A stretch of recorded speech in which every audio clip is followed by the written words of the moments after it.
Nous sommes très heureux que vous nous ayez rejoints cet après-midi pour évoquer le sujet de la mesure de l'empreinte biodiversité de l'entreprise. En clair, comment, pourquoi et de quelle façon pouvons-nous aujourd'hui envisager de mesurer son empreinte biodiversité? Donc, je m'appelle Antoine Caddy, je suis directeur recherche et innovation chez CDC Biodiversité, une filiale du groupe Caisse des dépôts, et je serai accompagné cet après-midi par Antoine Labbé, qui est leader biodiversité chez Decathlon France, par Christine Prouin, responsable performance RSE à la Française des Jeux, et puis par Xavier Huot, senior vice-président, directeur environnement de Schneider Electric, qui viendront tour à tour donc, vous présenter la façon dont ils se sont appropriés le sujet biodiversité et les travaux, les réponses qu'ils ont essayé d'apporter ces derniers mois, ces dernières semaines, puisque ces travaux sont assez récents. Alors, on est ici dans une enceinte qui n'a peut-être pas l'habitude d'entendre parler de biodiversité. Donc, si vous pouvez passer à la première diapositive.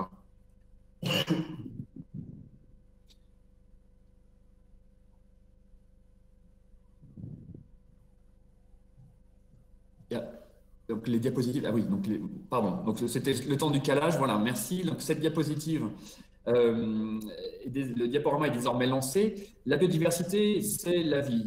Ce qui va nous intéresser aujourd'hui, ce n'est finalement pas tant de parler de telle ou telle espèce, du tigre, du lion, du rhinocéros, de la baleine ou d'un papillon, mais finalement de parler de la nature en général, de la nature qui nous entoure et de la nature dans son approche globale, qu'on pourrait qualifier d'écosystémique, c'est-à-dire ces ensembles d'éléments de nature, animaux, végétaux, bactéries, champignons, etc., qui fonctionnent et qui, par là même, vous le comprendrez, entretiennent un lien étroit avec nos sociétés humaines, mais également avec nos entreprises. La France a une responsabilité tout à fait particulière s'agissant de la protection de la biodiversité et s'agissant simplement d'un patrimoine, d'un potentiel de biodiversité. Et c'est pour cette raison que nous sommes concernés au premier chef. Diapositive suivante. J'avance assez vite sur les constats et finalement le fait que la communauté scientifique internationale nous a installés dans une compréhension d'un processus d'érosion assez rapide de la biodiversité. Et vous avez sur la diapositive la présentation de ce que l'on appelle la 6e grande crise d'extinction. Vous avez les épisodes précédents qui se sont passés à l'échelle de temps géologique. Cette fois-ci, on parle d'une crise d'extinction qui est extrêmement accélérée et en fait qui était parallèle à la révolution industrielle sur un processus où il est très clair désormais que l'homme est le premier indicateur, la première conséquence, en tout cas le premier responsable, je vais y arriver, de cette perte de biodiversité. Diapositive suivante. Vous le verrez aujourd'hui, on a essayé de faire un travail qui exprime la biodiversité dans une métrique synthétique. J'y reviendrai dans quelques diapositives. Et vous voyez sur cette diapositive que finalement, si l'on veut exprimer, parler de perte de biodiversité, eh bien, on peut le résumer de cette façon. Jusqu'à 2010, on considérait, donc 2010 inclus, avoir d'ores et déjà perdu environ un tiers de la biodiversité terrestre, ce qui pourrait se schématiser, se résumer en une perte de biodiversité intégrale à l'échelle de l'Europe, de l'Amérique du Nord et de l'Australie. Et vous voyez que si l'on continue nos processus de surutilisation, de surexploitation, de changement d'usage des sols, etc., eh bien, en 2050, nous arriverons à 10% de perte de biodiversité supplémentaire, c'est-à-dire que nous rapprocherons en fait de la moitié de la biodiversité perdue. Donc, on est sur un processus qui est véritablement extrêmement impactant. Diapositive suivante. Si l'on veut faire le lien entre l'activité de l'homme et la perte de biodiversité, eh bien, l'on voit que cette perte de biodiversité s'appuie, vous le voyez en bas de la diapositive, sur un certain nombre de pressions, parmi lesquelles peut-être les principales, le changement d'usage des sols, la surexploitation, bien sûr le changement climatique qui par rétroactivité impacte la biodiversité, mais également les espèces invasives, etc. Toutes ces différentes pressions qui sont désormais bien connues et bien listées par l'organisme international qui travaille sur la biodiversité et sur l'évaluation de l'état de la biodiversité, je veux parler de l'IPBES, le GIEC pour la biodiversité, eh bien, ces différentes pressions se retrouvent démultipliées par un certain nombre de circonstances, je dirais, que sont à la fois l'explosion démographique, le modèle économique même qu'il devrait être nécessaire aujourd'hui de questionner, de challenger, mais également le format de certaines de nos institutions ou les conflits qui, bien évidemment, pèsent aussi lourdement sur cette érosion de la biodiversité. Diapositive suivante. Alors, pourquoi on parle de biodiversité et d'entreprise aujourd'hui? Eh bien, comme j'ai commencé à l'évoquer, parce que finalement, la biodiversité est intimement liée à la vie de nos entreprises, que nous soyons bien évidemment directement connectés à cette biodiversité, je pense aux entreprises de l'agroalimentaire, par exemple, aux forestiers, ou que nous y soyons peut-être que nous en soyons un peu plus éloignés, en tout cas en apparence. Il faut avoir à l'esprit que 40% de l'économie mondiale repose sur les services gratuits fournis par la nature. Vous savez, la pollinisation, la fertilité des sols, l'air, l'eau de qualité et de nombreux autres services également. Et que si 40% de l'économie mondiale repose sur ces services gratuits, eh bien finalement très peu d'entreprises, pour ne pas dire aucune, n'a vraiment intégré dans sa comptabilité cet enjeu, ce patrimoine, ce capital naturel tel que l'on appelle aujourd'hui, alors même que la majorité des écosystèmes qui portent ces services sont aujourd'hui menacés et que donc on a un risque à relativement court terme important de remise en question de nos modèles économiques. Diapositive suivante. Juste pour que vous en ayez une vision complète, j'ai évoqué quelques services, celui de la pollinisation étant probablement un des plus évidents, puisque ces insectes, oiseaux, quelques mammifères qui pollinisent nos fleurs, mais également nos vergers, et donc permettent notamment l'alimentation humaine par la reproduction des végétaux, donc le font de manière strictement gratuite, et on voit dans certaines régions du monde que leur absence ou leur disparition a des conséquences économiques pour le modèle agricole, mais tout en chaîne, pour toute la chaîne de valeur. Et vous le voyez sur ces diapositives, les services fournis par la nature sont également sont beaucoup plus riches que simplement la pollinisation, la fertilité des sols ou la relation à l'air, à l'eau. Et ça va jusqu'à des dimensions éthiques, culturelles, philosophiques, voire parfois spirituelles. Et c'est bien cet ensemble-là qu'il faut prendre en considération. Alors, pour avancer un petit peu rapidement, on pourra revenir si vous avez des questions sur les sujets précisément de biodiversité. Diapositive suivante. Nous avons essayé de schématiser un petit peu la situation finalement dans laquelle nous nous trouvions, nous en tant qu'hommes, en tant qu'acteurs économiques, en tant qu'État, et notamment à l'aube d'un temps important, un temps d'engagement important qui est celui de la COP biodiversité, qui devait se dérouler en 2020, mais qui, pour cause de crise sanitaire, est repoussée en 2021. Donc, il va nous falloir finalement, en tout cas nous le pensons, travailler à une approche un petit peu parallèle, similaire à celle qui s'est produite, qui a été portée pour le climat, à savoir les scénarios, pour le climat, scénario 1,5 degré, scénario 2 degrés, tel que le GIEC l'a proposé et les États l'ont retenu comme le scénario de référence, celui qui était, je dirais, le plus souhaitable pour l'avenir de notre humanité, et puis également permettre à l'ensemble des acteurs, aux pays, aux acteurs économiques, investisseurs, entreprises, de se positionner par rapport à ces scénarios et donc de disposer d'outils qui leur permettent d'atteindre ces objectifs, en tout cas de définir ces objectifs. Et les différents intervenants de cet après-midi reviendront sur ces sujets précisément. Alors pour la biodiversité, nous avons fait, vous l'avez sur cette diapositive, l'exercice. Et vous voyez donc ce que j'évoquais tout à l'heure, les 38% de perte de biodiversité telles que l'on peut les quantifier horizon 2010. La courbe qui nous conduit à une perte accrue d'ici 2050, et puis en bleu, eh bien, les stratégies qui devraient être mises en place pour pouvoir, à court terme, stopper l'érosion de la biodiversité, mais comme nous y appelle l'IPBES, envisager également des stratégies qui nous permettent de revenir dans une zone de sécurité, dans une zone de confiance, et donc inverser la perte de biodiversité pour retrouver un niveau moyen de biodiversité supérieur à celui que nous connaissons aujourd'hui. C'est un enjeu important. Diapositive suivante. Alors, on peut considérer que 3 grandes tendances poussent les entreprises à mesurer leur empreinte biodiversité.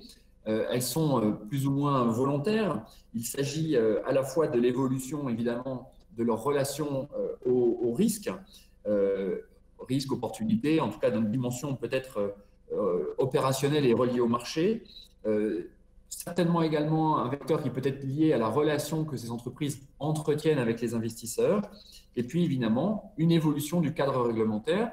Nous nous inscrivons aujourd'hui clairement dans une démarche volontaire, une démarche d'engagement d'acteurs qui prennent conscience des enjeux et qui souhaitent anticiper des contraintes, mais il est probable, et là encore on l'a vu pour le climat, on le voit sur d'autres sujets, que la réglementation accompagnera dans le temps cette évolution. Alors, diapositive suivante. Nous avons chez CDC Biodiversité été saisis par le groupe Caisse des dépôts il y a quelques années désormais pour travailler sur un outil qui serait un petit peu le parallèle du bilan carbone pour la biodiversité. Et donc, nous avons constitué une équipe et nous sommes rentrés en mode projet depuis 2016, ce qui nous a permis de partager dès le 12 mai 2020 une version 1.0 d'un outil qu'on appelle le Global Biodiversity Score, qui permet aujourd'hui concrètement de rentrer dans cette démarche d'évaluation de la mesure de l'empreinte biodiversité des entreprises.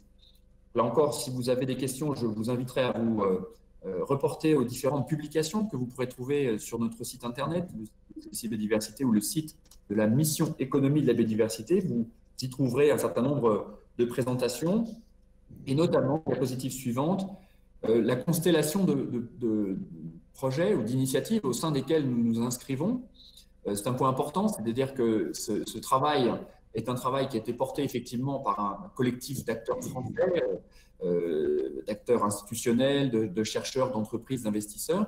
Mais il y a d'autres initiatives dont vous avez peut-être entendu parler ailleurs sur la planète, et vous les avez sur la diapositive, qui permettent en fait de répondre peut-être plus ou moins précisément à certaines des questions que vous pouvez vous poser. Donc là encore, la possibilité de vous y rendre. Ce que je voulais simplement rappeler, c'est que c'est à mon avis assez important, compte tenu du tempo qui est le nôtre et de l'urgence d'agir en faveur de la biodiversité, c'est que l'Union européenne rassemble ces différentes initiatives au sein d'un groupe de travail qui s'appelle le club, pardon, qui s'appelle le groupe ABMB, Aligning Biodiversity Measures for Business. Et ce qui est très important, c'est que finalement tous les travaux sur les métriques, sur les méthodologies, aujourd'hui, sont partagés et autant que possible convergent vers des solutions qui pourront être utilisées par chacun des acteurs. Diapositive suivante. J'avance assez rapidement, mais pour que vous compreniez je dirais le langage dans lequel vont s'exprimer nos trois invités de cet après-midi. Une première information donc, sur la métrique sur laquelle nous nous sommes reposés. Nous avons construit la méthodologie du Global Biodiversity Score. Il s'agit de la métrique MSA pour Mean Species Abundance. En fait, elle décrit l'intégrité des écosystèmes et donc elle va varier de 0 à 100%. Vous le voyez sur cette diapositive, colonne de gauche par exemple, nous partons d'une forêt originelle, peut-être tropicale d'ailleurs, ou peut-être tout autre, hein, boréale, etc. Et on va exprimer en MSA finalement un niveau de perte de biodiversité, un niveau de dégradation de cette biodiversité. Ce qui nous intéresse dans cette métrique, c'est qu'en fait, elle est susceptible de représenter ce niveau de dégradation, quel que soit le départ, quel que soit le point de départ, quel que soit l'écosystème d'origine. Diapositive suivante. Dans la démarche que nous proposons, nous sommes en capacité de mesurer plus ou moins précisément l'empreinte biodiversité d'un acteur économique, d'un investisseur, d'un portefeuille. La diapositive arrive, voilà, c'est parfait.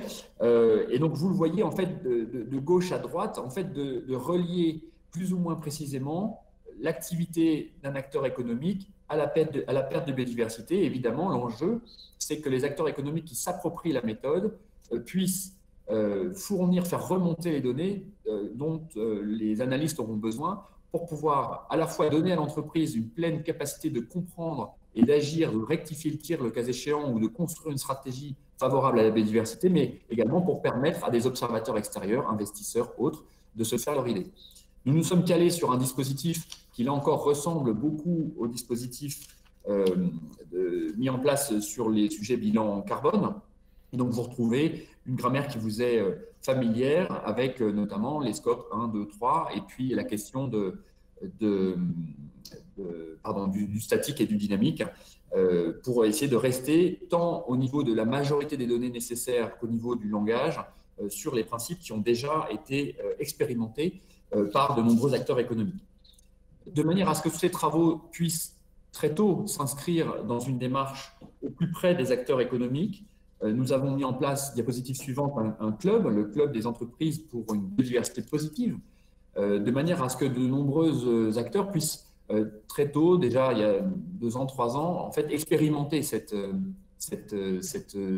outil et ces propositions, ce qui nous a permis de mettre en place un certain nombre de pilotes, et vous les retrouvez dans nos publications, pilotes qui donc, nous ont permis d'assurer une réelle complémentarité entre à la fois les attentes et les réponses que nous proposions.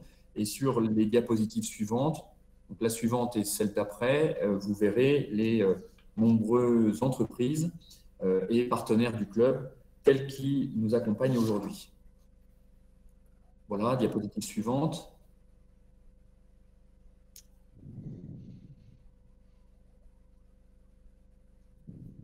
Encore une diapositive. Ah non, alors c'est bon, excusez-moi, il y a un délai, donc restons sur celle-ci, merci. Juste un dernier mot sur l'écosystème que nous sommes en train de déployer tous ensemble depuis le 12 mai dernier.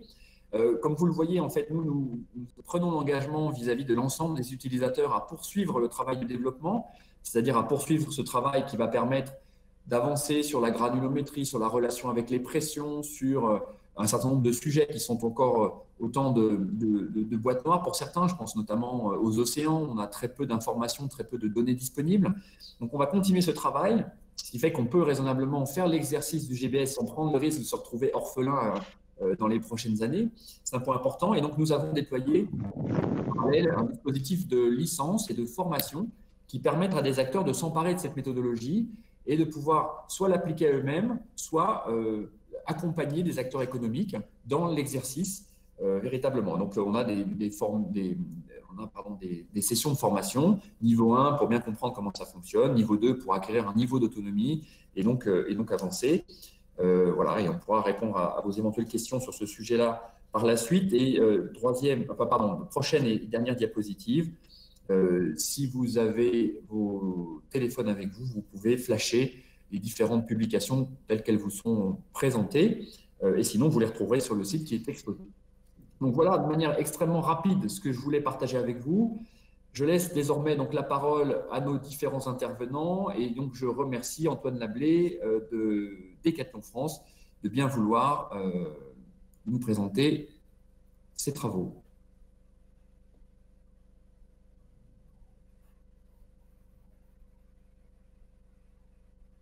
Merci Antoine pour l'introduction.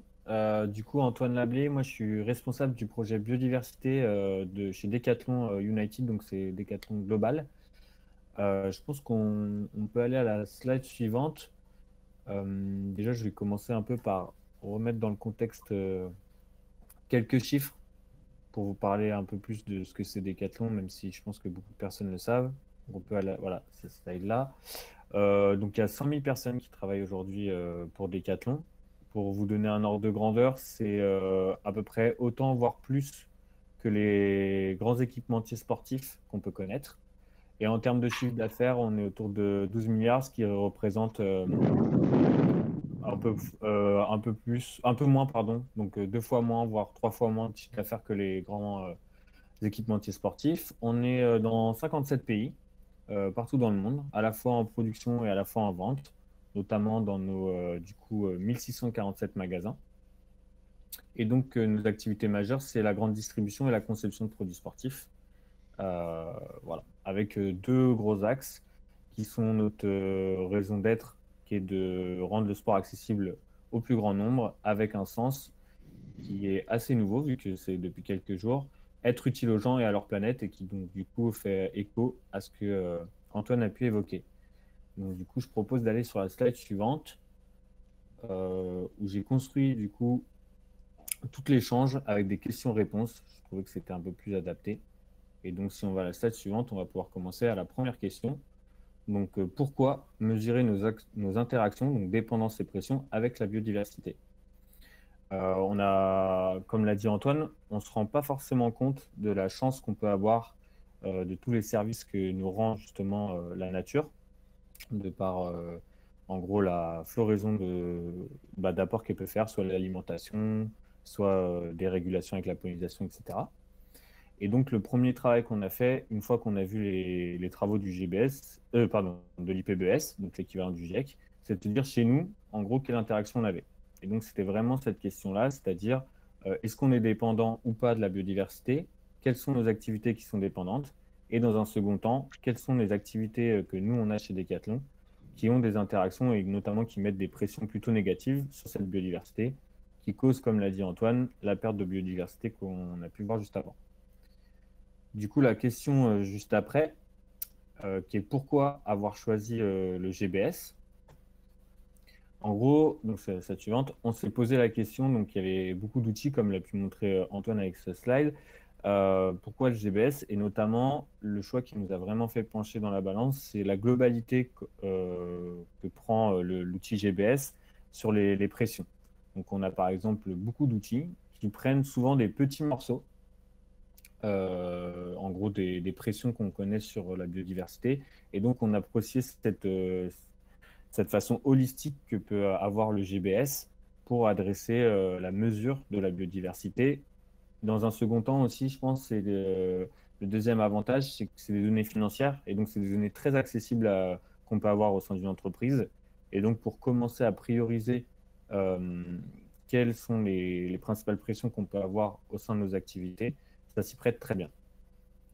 Du coup, on peut voir la question suivante, qui a été quelles ont été les interactions que nous avons eues avec le GBS. Donc, comme l'a dit Antoine, il y a plusieurs formules. Nous, on a fait le choix chez Decathlon, et ça, c'est dans notre culture, de internaliser la compétence. C'est pourquoi moi, j'ai été formé comme assesseur sur le GBS. Donc, c'est les calculs qui ont été réalisés, les collectes de données ont été faits par moi, ou en tout cas par des collègues à moi, qui nous permet de monter en compétences et du coup de mieux comprendre aussi les tenants, les aboutissants de ces travaux-là. Et donc, on a eu la chance d'être formé par les équipes de la CDC Biodiversité, que je remercie, qui ont pris le temps, avec 2 sessions de formation de 3 jours, de m'expliquer comment utiliser cet outil qui est finalement assez simple d'utilisation, mais qui suscite par contre de nombreuses questions. On peut aller du coup sur la slide suivante. C'est quelles sont les données nécessaires à la réalisation de l'audit avec le GBS. Et donc, comme l'a expliqué Antoine, en fait, il y a plusieurs granulométries. Et ça qui est aussi qui nous a séduit dans l'outil, c'est que il est assez adaptable dans le sens où on peut déjà, même avec très peu de données, avoir des premiers résultats et le faire évoluer et faire évoluer du coup cette empreinte de biodiversité de l'entreprise au fur et à mesure qu'on collecte les données. Et donc, tout d'abord, les premières données dont on a eu besoin, c'est des données financières. Ensuite, ça va être des données d'inventaire. Donc, il se trouve que nous, les inventaires qu'avaient, en tout cas, les guidelines utilisés par la CDC ne nous conviennent pas forcément parce que nous, on est de l'équipementier sportif et à la base, ça ne s'adressait pas forcément à cette typologie d'activité. Donc, nous, on l'a très peu utilisé. Et après, on a utilisé plutôt des données de pression. Donc là, on va parler de CO2, de mètres carrés, d'occupation des sols, on va avoir aussi tout ce qui est pollution de l'eau qui commence à arriver. Et donc ça, c'est très intéressant parce qu'en fait, c'était déjà des choses qu'on suivait. Et donc, ça fait le lien avec la question juste après, c'est est-ce qu'on les avait et est-ce qu'on les a créés? On a un mix un peu des deux, c'est-à-dire que les données financières au niveau du GBS sont plutôt faites pour des portefeuilles financiers et donc du coup, qui ont une seule activité. Il se trouve que nous, chez Decathlon, comme j'ai pu le dire au début, on a 2 principales activités, qui est le retail et la conception. Et donc, du coup, pour nous, c'est un ensemble et c'est d'une certaine manière nous qui décidons la marge, notamment où est-ce qu'elle est répartie entre les services. Il se trouve que quand on regarde l'outil GBS, il va plutôt se faire sur un secteur d'activité. Donc, ça, j'ai dû recréer, du coup, retravailler un petit peu avec des hypothèses les données financières pour pouvoir en tout cas les intégrer à l'outil GBS. Et après, sur la partie notamment occupation des sols, on avait déjà du coup des données, mais ça nous a permis de capitaliser celles-ci et d'aller plus dans le détail. Donc, je vois que la question suivante est passée, c'est parfait, on va enchaîner. Donc, c'est quels ont été mes interlocuteurs et interlocutrices en interne. On a la chance chez Decathlon d'être plus de 30 personnes déjà dans une équipe RSE. Et en plus, on a beaucoup de relais dans les sports, les process et dans les équipes.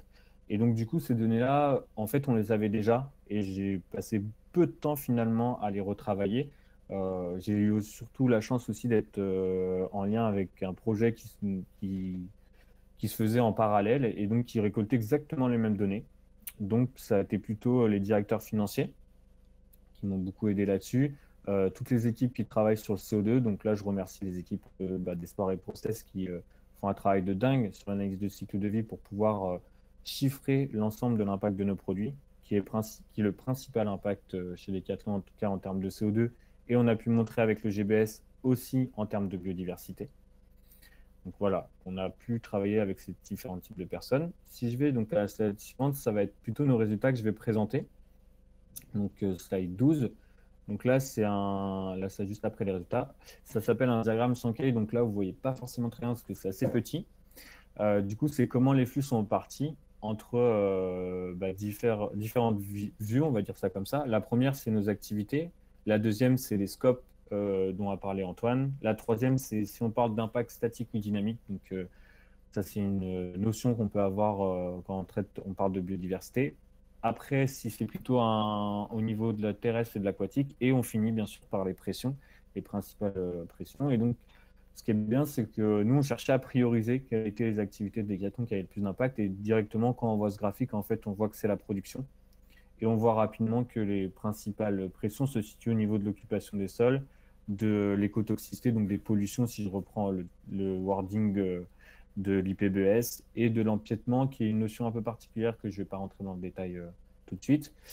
Et si du coup, je vais dans la slide suivante, donc après, on a pu pousser un peu le geste en se disant, OK, on sait que c'est la production, mais parmi cette production, quel est du coup, est-ce que c'est le textile, est-ce que c'est nos sacs à dos, est-ce que c'est les vélos? On pense que Decathlon, c'est que du textile. En fait, c'est que 40% de textile chez Decathlon. On fait aussi à la base beaucoup d'équipements de sport, et l'équipement de sport, ça passe par le ski, les bâtons et autre chose.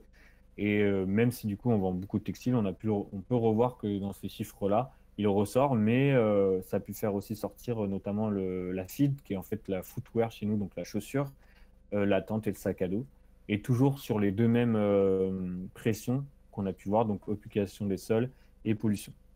Si je vais sur la slide juste après, en fait, on s'est vraiment intéressé cette fois sur notre scope 1, donc ce qui est plutôt nos responsabilités directes, et donc là, du coup, le retail. Et donc là, on a été assez surpris de voir que la pollution ressortait par rapport à l'occupation des sols. Ça, c'est vraiment quelque chose que on a découvert et qui nous questionne beaucoup avec l'outil. Et donc là, j'ai pas de réponse à apporter, si ce n'est que on doit creuser avec les équipes de la CDC sur ce sujet pour comprendre ces résultats. Et donc, je vais avancer sur la slide suivante. C'est en gros, fort de ces résultats, comment on a pu, qu'est-ce que ça nous a apporté et comment ça a influencé nos décisions.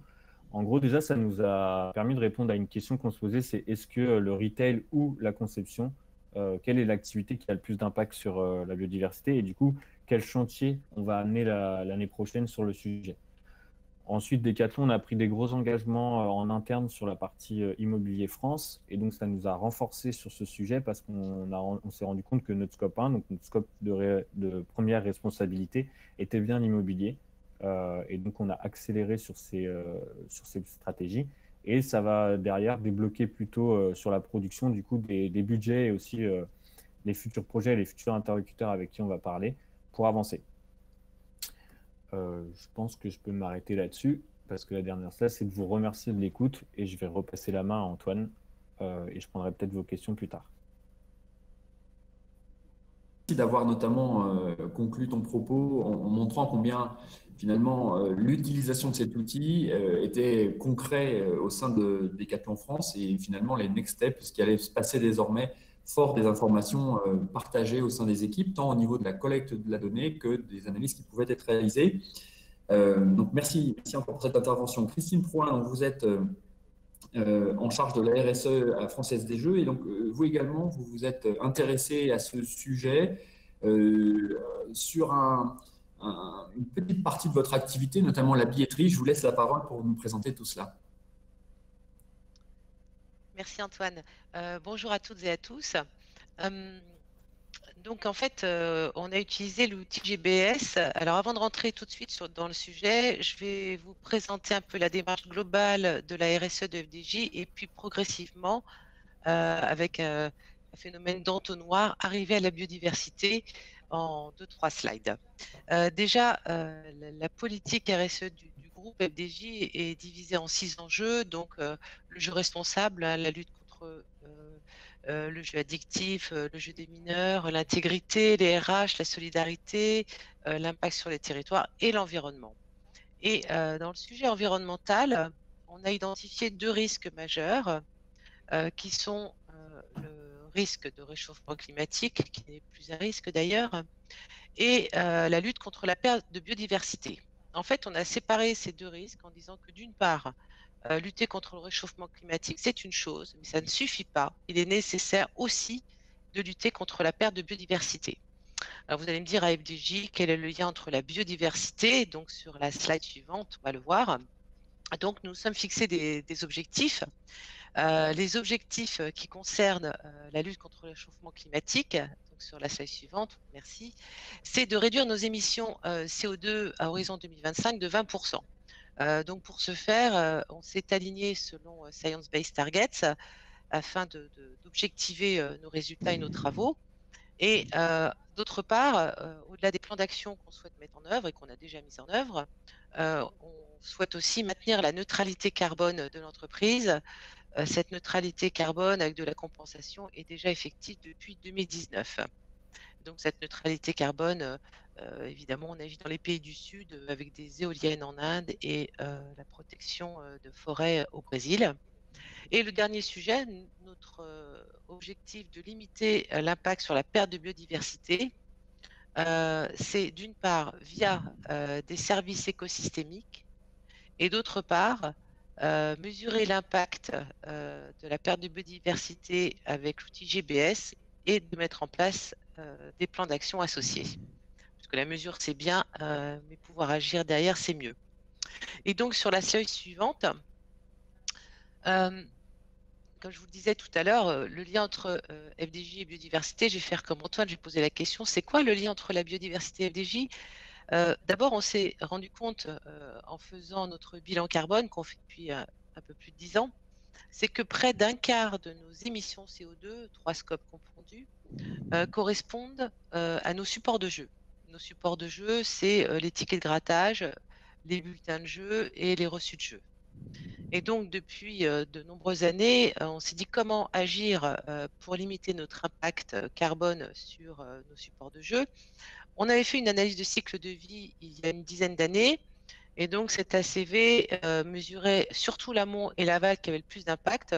Et notamment en amont, c'était la production de papier. Et donc, pour le papier, à cette époque-là, on s'est dit, bon, la meilleure chose à faire, c'est d'avoir du papier labellisé FSC, qui est le label qui nous semble être le plus responsable et qui l'est toujours par ailleurs. Donc, tous nos fournisseurs de supports de jeu sont labellisés FSC depuis 2012. Donc ça, c'est bien.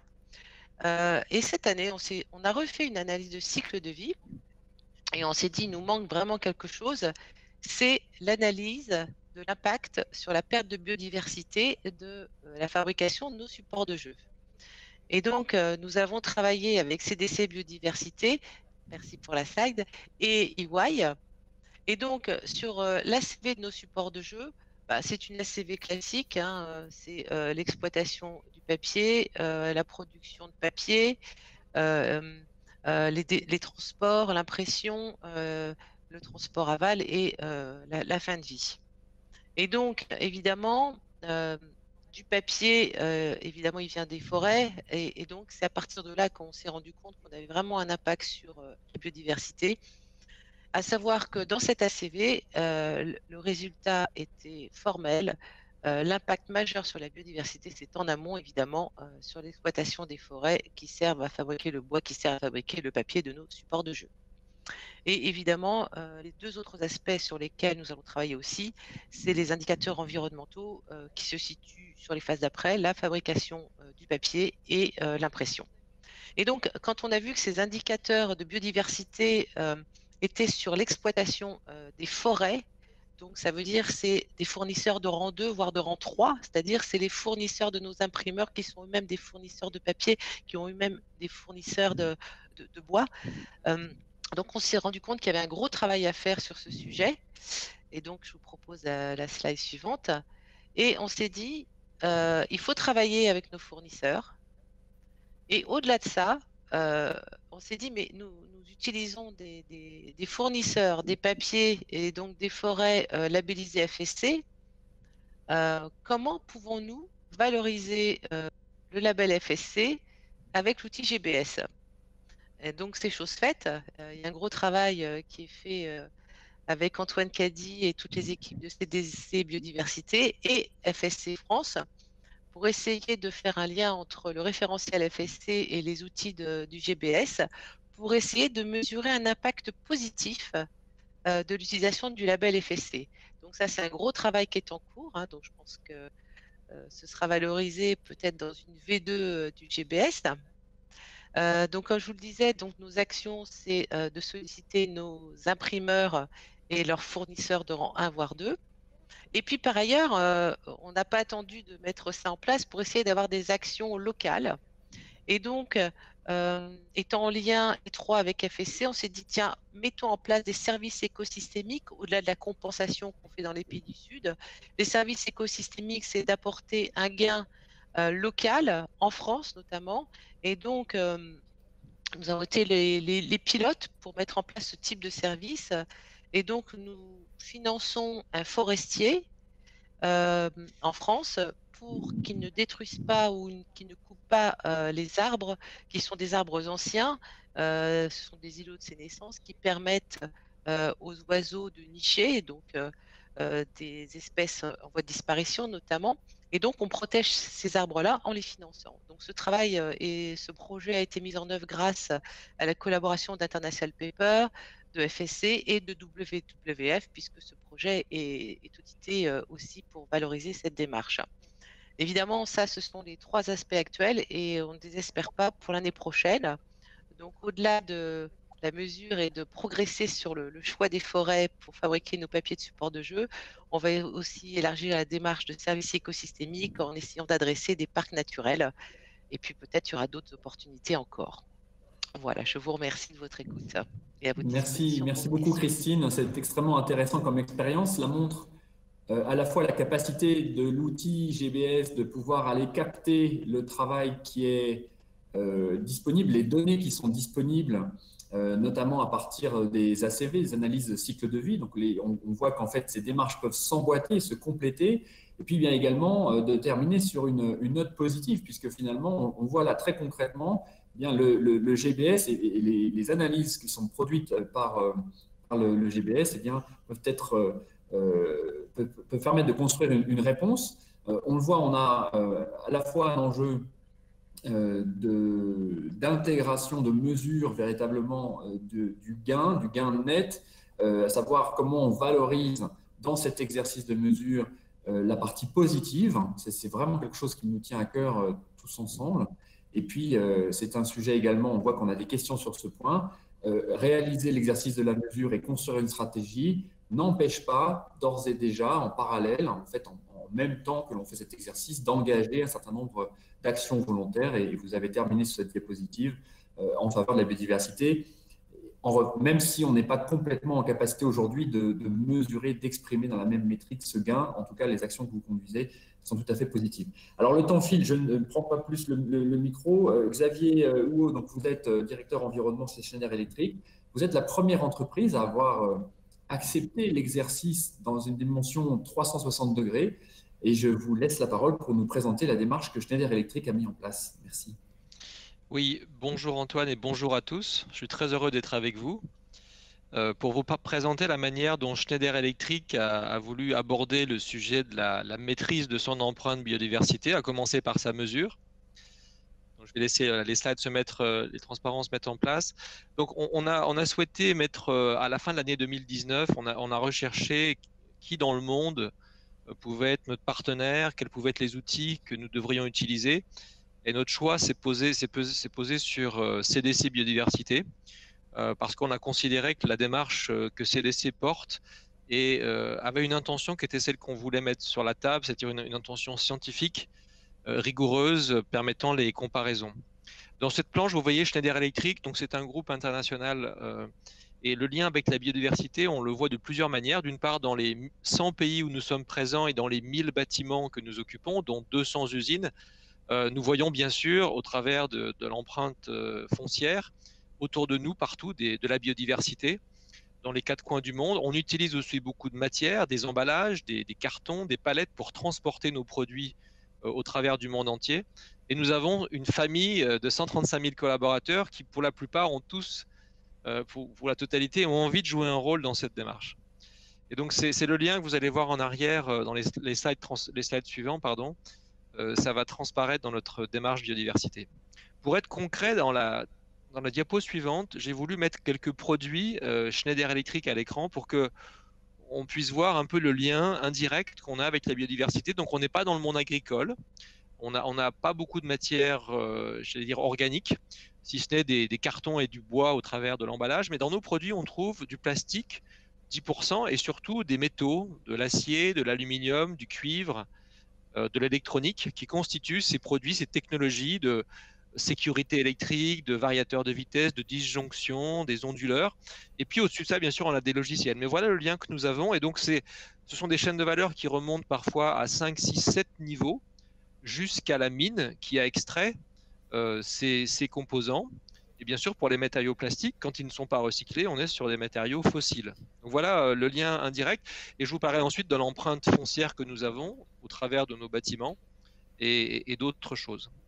Dans la diapo suivante, vous allez avoir une vision synthétique finalement de la manière dont on construit notre stratégie environnementale.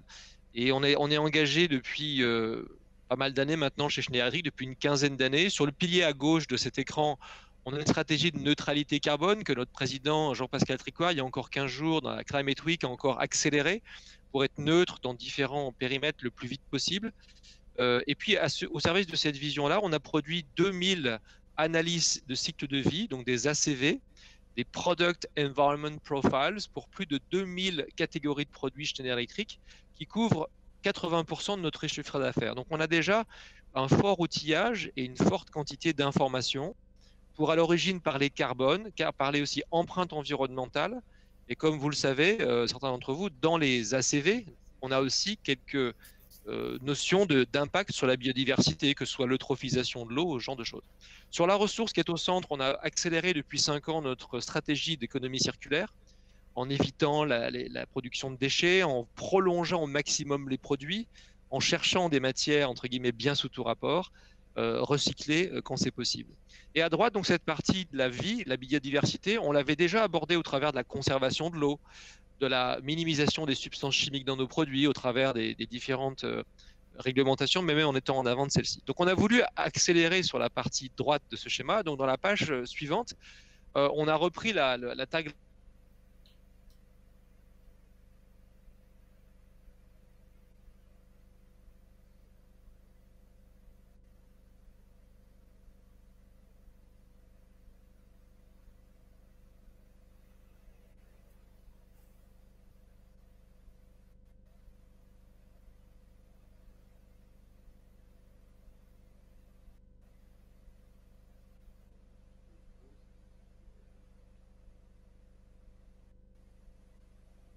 Ok, je lui envoie un message.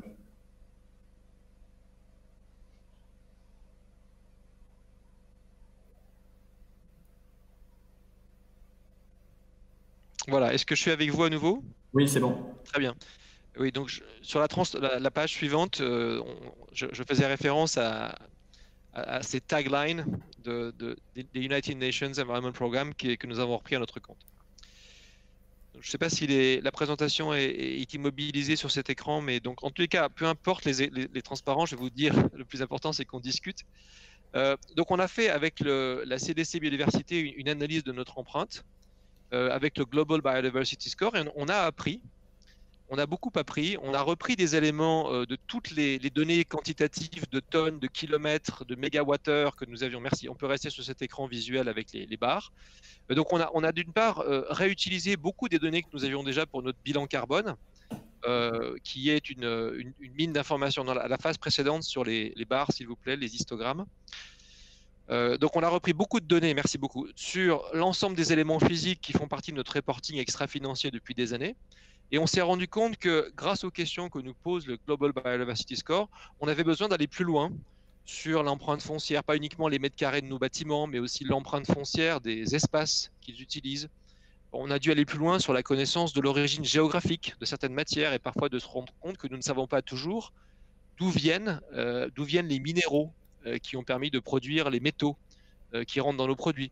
Donc avec l'aide du GBS, on a donc recherché plus d'informations, on a pris certaines hypothèses et comme vous le voyez ici, on a pu objectiver que notre empreinte biodiversité elle est au travers surtout de ce qui se passe en amont de nos opérations et en aval. Donc en amont, c'est tout ce qu'on achète chez nos clients, les métaux et les plastiques et les emballages, comme j'ai déjà dit. Notre empreinte, à nous, elle est moins de 1% dans nos propres opérations.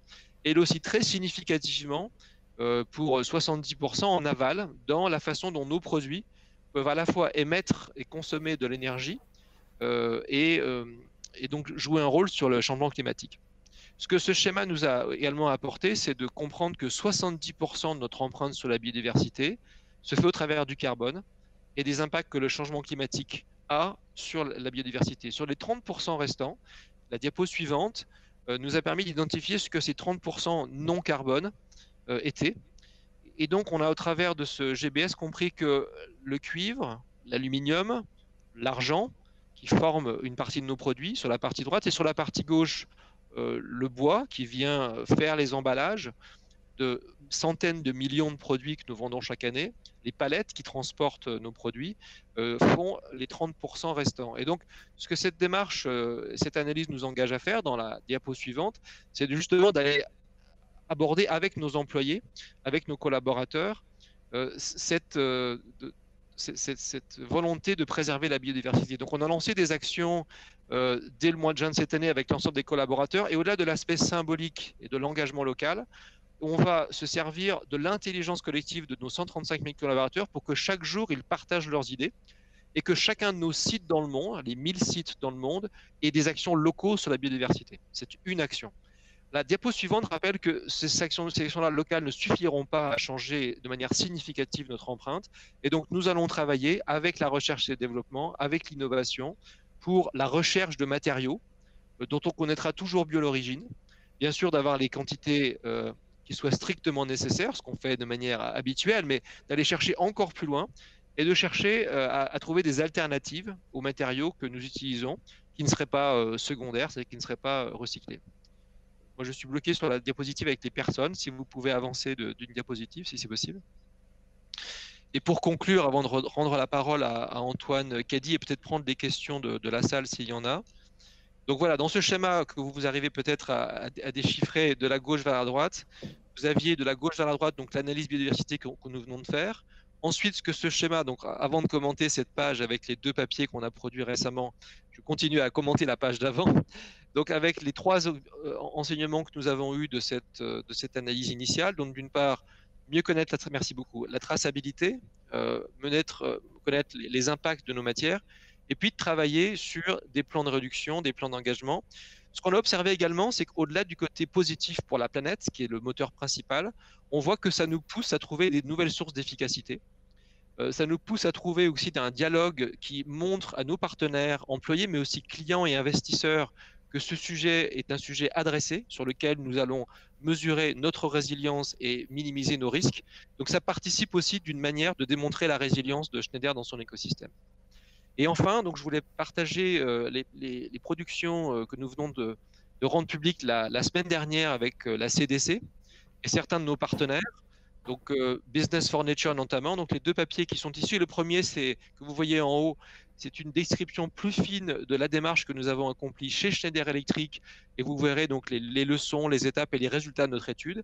Et le deuxième papier qui est en dessous, c'est un papier qui explique, qui partage, c'est un témoignage humble mais invitant, parce qu'on a envie que beaucoup d'entreprises à l'aune de la COP 15 fassent un exercice similaire, comme FDJ, comme Decathlon en ont témoigné aujourd'hui, pour qu'on soit un grand nombre, des centaines d'entreprises à parler cette langue du MSA kilomètre carré, du Mean Species Abundance, qu'on réussisse à faire émerger la diversité au même niveau que ce que ces 10 dernières années ont permis de faire pour le carbone. C'est notre souhait, on en voit l'extrême nécessité. Et voilà, je voulais vous remercier. Et Antoine, à vous, pour reprendre peut-être des questions de la salle, s'il y en a. Moi, je vous remercie. Merci beaucoup, Xavier. C'est extrêmement intéressant, je crois, de pouvoir véritablement toucher du doigt comment un groupe aussi important que Schneider Electric dans la continuité des autres exemples qui ont été abordés cet après-midi, peuvent véritablement s'emparer du sujet. Et je dirais, à la différence un petit peu de ce qu'on a pu faire ces dernières années, ces dernières décennies, c'est-à-dire essayer de comprendre un certain nombre de logiques et mettre en place des solutions un petit peu au doigt mouillé, et bien là, cette fois-ci, rentrer véritablement dans une démarche de performance, dans une démarche de prise en compte du sujet de biodiversité, de quantification des enjeux. C'est extrêmement important.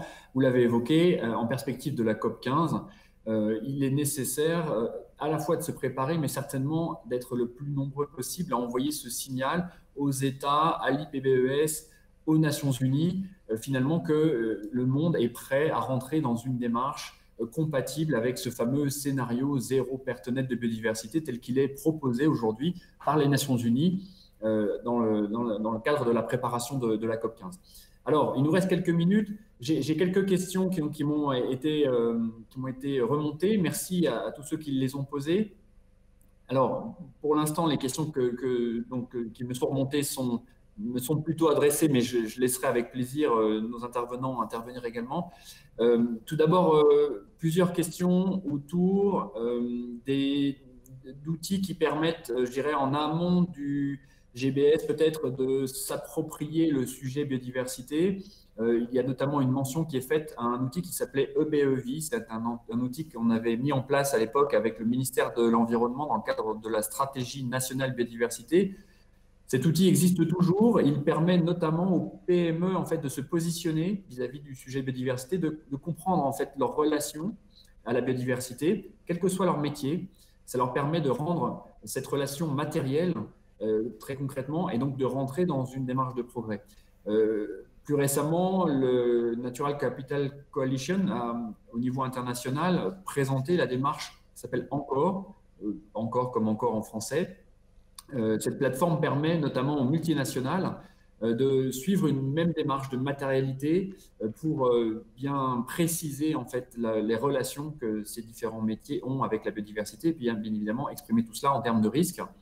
Et je crois que ce qui est intéressant d'avoir à l'esprit, c'est que finalement, tous ces outils participent d'une démarche de progrès. Le GBS s'inscrit dans cette compréhension d'enjeux avec une étape complémentaire qui est celle de la quantification de l'empreinte, peut-être de la pertivité, et ça fait partie des démarches de progrès sur lesquelles nous travaillons, et puis, comme Christine l'a évoqué tout à l'heure, de la quantification également des actions positives que l'on va pouvoir conduire en faveur de la biodiversité.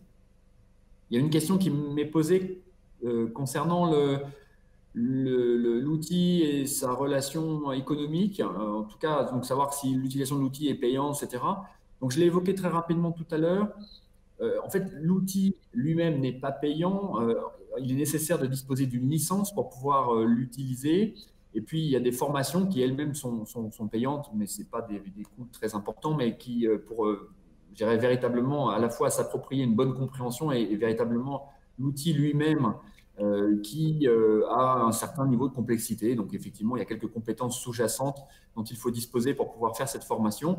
Mais comme vous pouvez le voir, 3 entreprises et de nombreuses autres se sont emparées de ces compétences sans de réelles difficultés. Je tiens à dire d'ailleurs qu'Antoine Lablé, qui est intervenu tout à l'heure, a suivi les formations niveau 1, niveau 2 et a réalisé son travail de manière strictement autonome au sein de son entreprise, avec les interlocuteurs qui sont les siens, au sein notamment de la direction RSE et des différents métiers. Donc voilà, bien pour illustrer que tout cela est tout à fait réalisable. Chacun à son échelle. Donc, les diapositives seront partagées avec les organisateurs et donc vous pourrez revenir sur le dispositif proposé pour acquérir la licence et le cas échéant se former. Mais après, véritablement, l'outil, donc qui n'est pas encore accessible en ligne, donc qui est remis aux personnes formées à l'issue de la formation niveau 2, permet donc de réaliser les calculs de manière tout à fait autonome.